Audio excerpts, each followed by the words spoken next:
A razão está em que estes últimos cuidam preferentemente dos que procuram, de boa fé e com humildade, a luz, do que aqueles que se supõem na posse de toda a luz e imaginam, talvez, que Deus deveria dar-se por muito feliz em atraí-los a si, provando-lhes a sua existência. O poder de Deus se manifesta nas mais pequeninas coisas como nas maiores. Ele não põe a luz debaixo do alqueire, por isso que a derrama em ondas por toda parte, de tal sorte que só os cegos não a veem. A vez deles chegará, mas é preciso que antes sintam as angústias das trevas e reconheçam que é a divindade e não o acaso que lhes fere o orgulho. Para vencer a incredulidade, Deus emprega os meios mais convenientes conforme os indivíduos. E olha que belíssimo ensinamento dos Espíritos, né? Porque a gente se pergunta, Deus não poderia, sendo a inteligência suprema, fazer com que as pessoas que não acreditam no Espiritismo, não acreditam na realidade da vida espiritual, não acreditam que a vida verdadeira, que a vida eterna é do Espírito, ele não poderia fazer ali, né, prodígios para provar aquelas pessoas que isso existe? Claro que ele poderia. Ele é Deus, todo-poderoso, mas ele não faz, ele não desrespeita o nosso livre-arbítrio. Ele sabe que cada um de nós tem o seu momento de despertar. Ele poderia fazer isso por uma imposição? Poderia, mas ele não faz. Porque a conquista desse entendimento é nossa. Nós é que temos que trabalhar esse orgulho que impera em nós. Nós é que temos que trabalhar a vaidade, a ambição. Tudo isso é preciso. É preciso trabalhar essa virtude que é a humildade. Porque com a humildade a gente entende. A gente entende que nós somos irmãos, que todos nós somos filhos de Deus, que todos nós somos merecedores de amor, de indulgência, de perdão. Só a humildade pode fazer a gente ter essa compreensão de que o outro é nosso igual. Nós não somos superiores a ninguém, ninguém. No domingo, né, na reunião de Esclarecendo Dúvida, houve uma pergunta, a gente falou sobre isso, sobre tudo isso que estava acontecendo lá no Rio, e eu falava sobre isso. E isso causa muito espanto para as pessoas que estão ouvindo pela primeira vez, tanto, né, eu comentei até com o Zé Manuel que causou espanto no programa na televisão que a gente abordou isso, causou espanto quando a gente falou aqui, não só eu, mas a Sueli também na terça-feira, de que aqueles que estavam lá com armas em punho, que estão presos, que estão na marginalidade, que são criminosos, são irmãos nossos. Quem somos nós para julgar aquelas pessoas? Se hoje nós não estamos com uma arma em punho, quem sabe a gente já não esteve numa situação dessa?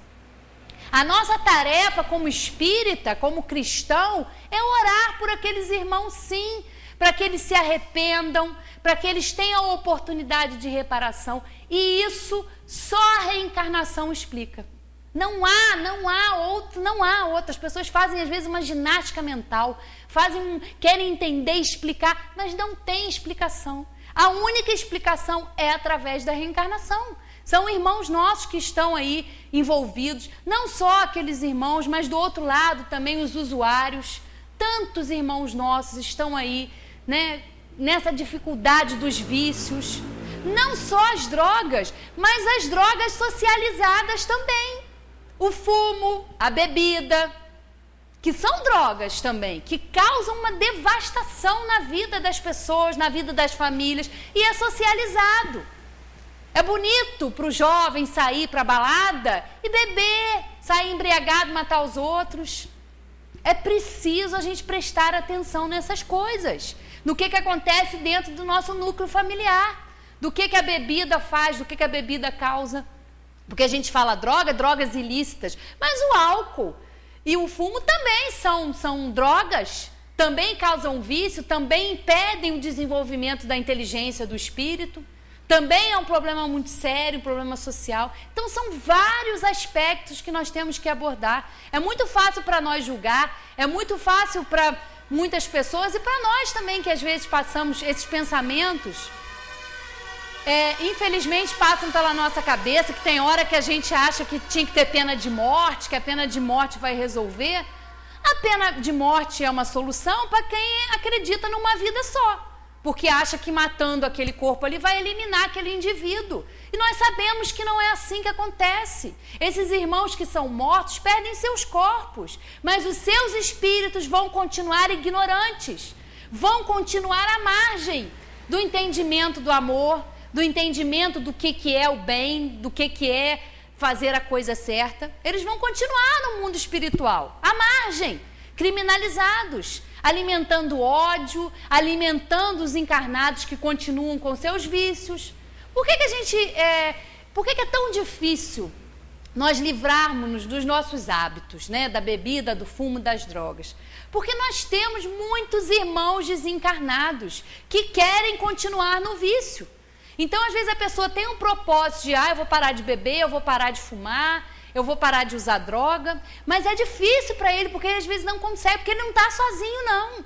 Os nossos irmãos desencarnados, que ainda se comprazem no vício, continuam do seu lado, usufruindo daquelas energias.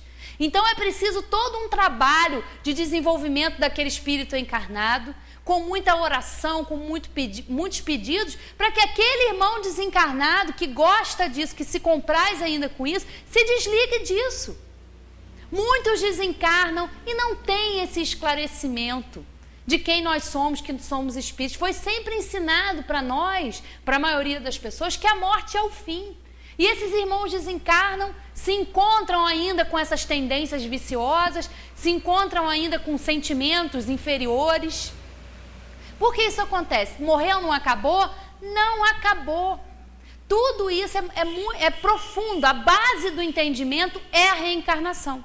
Porque a unicidade da existência, ela prioriza o egoísmo, ela prioriza o orgulho.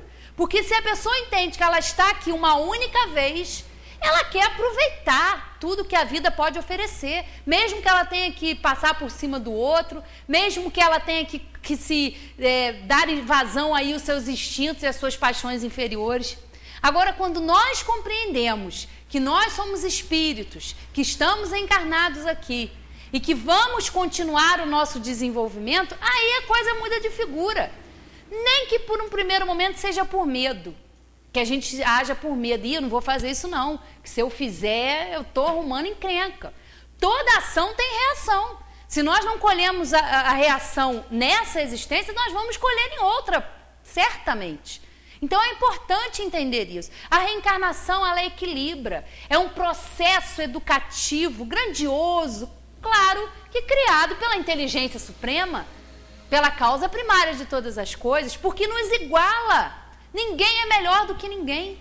Se hoje nós estamos numa situação favorável, seja no desenvolvimento da nossa inteligência, seja em uma posição social favorável, o que nós devemos fazer? Utilizar isso em nosso benefício e em benefício do próximo. Não ficar numa inteligência egoísta que só beneficia ele, não. Isso tudo é empréstimo. A riqueza, então, é um empréstimo que Deus está concedendo, para que aquele ali que está com a riqueza, com o poder, possa usar tudo aquilo ali em benefício do próximo, não é benefício dele só. Como a pobreza também, a gente se trabalha a indulgência, se trabalha a fé, porque aquele que vem limitado, seja de uma necessidade física ou uma necessidade financeira, ele também tem o seu desenvolvimento. Então ninguém está sofrendo por acaso, nós não estamos nos lugares errados, com as pessoas erradas, não. Tudo está de acordo com as nossas necessidades. E isso a gente não pode duvidar nem um minuto. Deus sabe, conhece, foi Ele que nos criou, Ele é nosso Pai. E Ele sabe das nossas limitações, mas Ele sabe também do nosso potencial. Nós somos espíritos em desenvolvimento, inteligências em desenvolvimento. Somos espíritos nos aperfeiçoando. Então Ele sabe das nossas capacidades, das nossas potencialidades, mas é necessário que nós trabalhemos isso, que nós trabalhemos a nosso favor. A gente trabalha o tempo todo com os nossos pensamentos, com as nossas atitudes, contra nós mesmos, nos depreciando. Por isso que a gente fica em tantos processos de angústia, de depressão, Porque a gente acha que a gente é só isso aqui, a gente não é isso aqui. Nós estamos aqui, somos personalidades, mas antes de sermos personalidades, hoje aqui encarnadas, somos individualidades, somos eternos, indestrutíveis, imortais. Nós estamos sempre vivos. A morte, ela não existe, definitivamente ela não existe. A única diferença é que ora nós estamos encarnados, habitando corpos, em moradas, nas moradas da casa do Pai, para desenvolver, e ora nós estamos de volta em casa, estamos no plano espiritual. Não estamos mortos nunca, nunca. A morte, ela não existe em definitivo. Nada na natureza morre. Tudo está em uma transformação contínua. É do átomo ao arcanjo. É esse entendimento que a gente precisa ter, que esse princípio inteligente, ele passa pelos reinos e chega um determinado momento em que esse espírito se humaniza. Deus humaniza essa inteligência que vem aí se desenvolvendo. E é a partir daí que a gente começa a nossa caminhada como espíritos, com consciência de nós mesmos, com a potencialidade de desenvolver o nosso livre-arbítrio. É claro que nós vamos errar, é claro. Um artesão, quando ele chega a um certo grau, Silvinha sabe disso, né, Silvinha? Que Silvinha faz artesanato, minha mãe também, muitas pessoas também fazem artesanato, sabem disso. Os primeiros trabalhos são horríveis. Ah, não vou conseguir fazer isso. E é o aprimoramento, é a insistência daquela prática que vai aperfeiçoando e a pessoa se torna, olha, que coisa boa, ela pode vender, ela pode... Olha que coisa boa, produzir, aquela sensação boa de produzir aquilo ali. Ele vai se aperfeiçoando. Assim somos nós. Por isso, nós estamos aqui encarnados. Essa é a grande finalidade da encarnação.